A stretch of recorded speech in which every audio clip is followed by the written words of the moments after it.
हाय दोस्तों, आप लोगों का स्वागत है हमारे जेमिनी टॉपर क्लासेस पर। जैसा कि आप लोगों ने देखा होगा, हमारे पिछले 3 वीडियो में हमने 3D क्वेश्चंस में से 6 क्वेश्चन को सॉल्व किया था। आज हम लोग 7 क्वेश्चन को सॉल्व करने वाले हैं।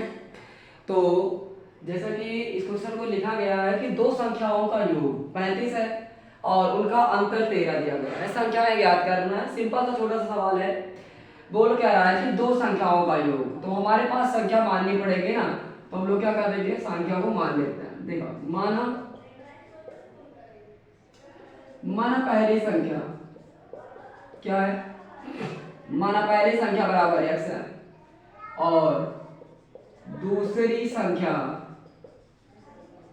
बराबर क्या है, y है ना। पहली संख्या x है, दूसरी संख्या y है। सवाल में बोल रखा है कि दोनों का योग बराबर कितना दिया गया है, 35 दिया गया है ना। समीकरण एक बना दो और दूसरे में दिया गया उनका अंतर। अंतर का मतलब क्या होगा, माइनस बराबर कितना दिया गया, 13 दिया गया। समीकरण 2 बना लो। तो समीकरण 2 से चाहो तो आप इसको सॉल्व कर सकते हो प्रतिस्थापन विधि लगाकर, क्योंकि x बराबर क्या हो जाएगा, यहां से देखोगे तो 13, y इधर आएगा आपका, तो क्या होगा 13 में प्लस क्या हो जाएगा, y हो जाएगा।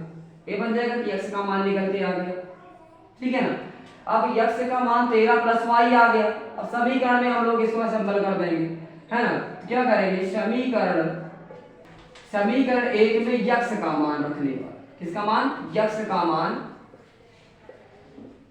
रखने पर, अब समीकरण आपका क्या है, x प्लस वाई बराबर कितना, 35 लिखा गया है। आप एक इसमें भी रख सकते हैं, मतलब कि आप अगर समीकरण 2 से x का मान निकाले तो समीकरण 1 में रख दीजिए, अगर इससे निकाले तो इसमें रख दीजिए, किसी में रखेंगे मान वही आएगा। अब आपका समीकरण पहला x प्लस वाई बराबर 35 था, तो x का मान हमको निकल के आया है 13 प्लस वाई। x की जगह पे रख सकते हैं 13 प्लस वाई और फिर प्लस वाई बराबर में 35, है ना। ये x का मान है। अब देखो सॉल्व करेंगे तो y कितना हो गया, 2y। तो 13 प्लस 2y बराबर में 35 लिखा गया है और 2y बराबर 35 माइनस 13 कितना हो जाएगा, 2y बराबर 35 माइनस 13, 35 में से 13 जाएगा तो कितना आएगा, 2y बराबर 5 में से 3 गया 2 और 3 में से 1 गया 2। अगर सॉल्व करेंगे तो y बराबर क्या आ गया, 11 आ गया। y बराबर क्या आ गया, 11 आ गया। अब आप किसी भी समीकरण में 1 में 2 में 3 में आप कहीं पर आप y का मान रख दीजिए, x का मान आ जाएगा, है ना। तो क्या है आपका y का मान समीकरण 1 में रखने पर, समीकरण 1 में रखने पर, अब समीकरण 1 आपका क्या है, x प्लस वाई, तो x प्लस वाई बराबर 35 है। तो y की जगह पे हमको मान रखना है, तो हमारा मान आया था 11 बराबर 35। तो x बराबर हो जाएगा 35 माइनस 11, x बराबर 5 में से 1 गया 4 और 3 में से 1 गया 2, कितना आ गया, 24 आ गया। और हमको दोनों संख्याएं ज्ञात करना था, और हमारी संख्या आ गई 24, एक संख्या आ गई 11। यही आपका आंसर है दोस्तों, ठीक है। तो आई होप आप लोगों को सवाल समझ में आया होगा। अब करते हैं हम लोग अपना नेक्स्ट क्वेश्चन। इसके बाद है हमारा 8 वाला क्वेश्चन, 7 हो गया। हम देखेंगे 8वां क्वेश्चन। क्या लिखा है, दो संख्याएं जिनका अंतर 7 है, संख्या इस प्रकार है कि बड़े के 2 गुने में छोटे के 5 गुना जोड़ने पर 42 आता है। संख्या ज्ञात कर। सिंपल सा है सवाल, आराम से देखेंगे। माइनस संख्या मान लेते हैं ना,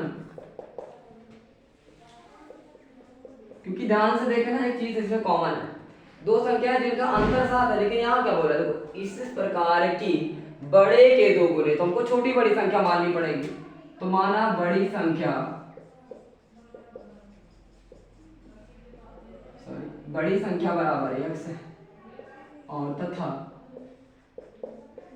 छोटी संख्या बराबर y है ना।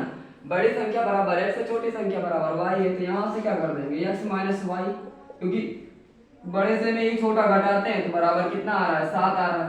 यहां से अगर इसका हम x का मान निकाले तो 7 प्लस वाई आ जाएगा। ऐसे सबमिट कर लेते हैं, समीकरण 1 लिख लेते हैं, ठीक है ना। अब आप क्या करेंगे, आगे जो सवाल बोल रहा है, कह रहा है इस प्रकार है कि बड़े के 2 गुने में, क्या है, बड़ी संख्या के 2 गुने में छोटे के 5 गुने, छोटे के छोटी संख्या के 5 गुने को जोड़ा जाए। देखो बड़ी संख्या के 2 गुने में प्लस कर दिया जाए छोटी संख्या के 5 गुने को, तो कितना आता है? 42 आता है। तो बड़ी संख्या माने हो x इंटू 2 प्लस छोटी संख्या माने हो y इंटू 5 बराबर में 42। तो आ गया x 2x प्लस 5y बराबर में 42, है ना। अब ये समीकरण बन गया आपका 2। देखिए सवाल में बोला था ना 2 गुने में किसके? बड़ी संख्या के। तो बड़ी संख्या की 2 गुने में तो 2x हो गया बराबर क्या है? छोटी के 5 गुने, छोटी का 5 गुना मतलब 5y। ये क्या करना? जोड़ने पर 42 आता। तो हमने क्या किया? जोड़ दिया, 42 आ गया ना। अब समीकरण 2 बन गया। अब यहाँ से x का मान हमने निकाल रखा था। अब यहाँ से क्या करेंगे? x का मान इसमें रख देंगे। देखिए तरीके 2 हैं। या तो आप x y का मान बराबर करके आप माइनस घटा जोड़ सकते हैं, घटा सकते हैं, तभी x y का मान आ जाएगा। या प्रतिस्थापन विधि लगा सकते हैं, अभिलोपन विधि, जो विधि आप चाहे लगा सकते हैं। तो हम लोग प्रतिस्थापन विधि लगा के देख लेते हैं। कहने का मतलब एक संख्या का मान जो होगा किसी दूसरे समीकरण में प्रतिस्थापित करके मान लगाते हैं, तो प्रतिस्थापन विधि कहलाता है। तो जैसे 2x प्लस 5y बराबर 42 लिखा है ना, तो क्या लिखेंगे? यहाँ से समीकरण 1 से x का मान समीकरण 2 में रखने पर,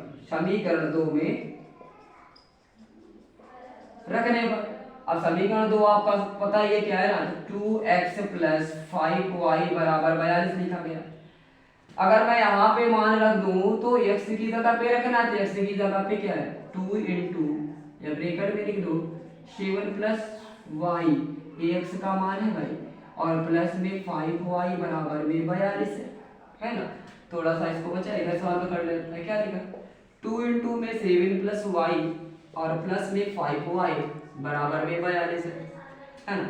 क्योंकि x की जगह पे 7 प्लस y लिख दिया गया, 2 है उसके पूरे के गुणे में, तो क्या हो जाएगा? 2 का गुणा होगा तो 2 के अंदर गुणा करेंगे तो 2 7 14, मतलब 7 दूनी 14, 2y बराबर प्लस में आएगा 5y बराबर में 42। तो 5 2 7y हो जाएगा, तो 14 प्लस 7y बराबर में 42। अब 14 को इधर ट्रांसफर कर देंगे तो 7y बराबर 42 माइनस 14, तो 7y बराबर कितना हो जाएगा? यहाँ पे 28। तो y का मान कितना आ गया? 4 आ गया। y का मान कितना आ गया? 4 आ गया। अब y का मान आप किसी समीकरण में रख लीजिए, है ना। तो y का मान समीकरण 1 में रखने पर, है ना, y का मान समीकरण 1 में रखने पर, क्योंकि हमको समीकरण 1 बहुत सिंपल दिख रहा है, तो जब y का मान समीकरण 1 में रखेंगे तो x बराबर हमारा क्या लिखा गया? 7 प्लस y, तो x बराबर 7 प्लस y का मान 4, तो x का मान कितना आ गया? 7 4 11, है ना। x का मान कितना आ गया? 7 4 11। हमको यही ज्ञात करना था कि संख्याएं ज्ञात कीजिए, तो बड़ी संख्या आ गई 11 और छोटी संख्या कितनी आ गई? 4। और अगर आपको सिद्ध करना है, प्रूव्ड करना है, तो आपको सवाल में बोला दोनों संख्याओं का अंतर 7 है, तो x का मान आप 11 रखकर चेक कर लीजिए, माइनस 4 रखकर देख लीजिए, बराबर में बराबर में आपको 7 आ जाएगा, तो सवाल प्रूव हो जाता है। आप चेक कर सकते हैं आंसर को। तो अब मैं आशा करता हूँ कि आप लोगों को आज के दोनों क्वेश्चन आप लोगों को अच्छे समझ में आए होंगे। तो आप लोग ऐसे ही हम लोगों को सपोर्ट करते रहें, हम आप लोगों को भी ऐसे ही आप अपने माध्यम से, अपने चैनल के माध्यम से आप लोगों को सवाल को सॉल्व करके देते रहेंगे। आज के लिए धन्यवाद। हम पढ़ेंगे अगला सवाल कल के वीडियो में।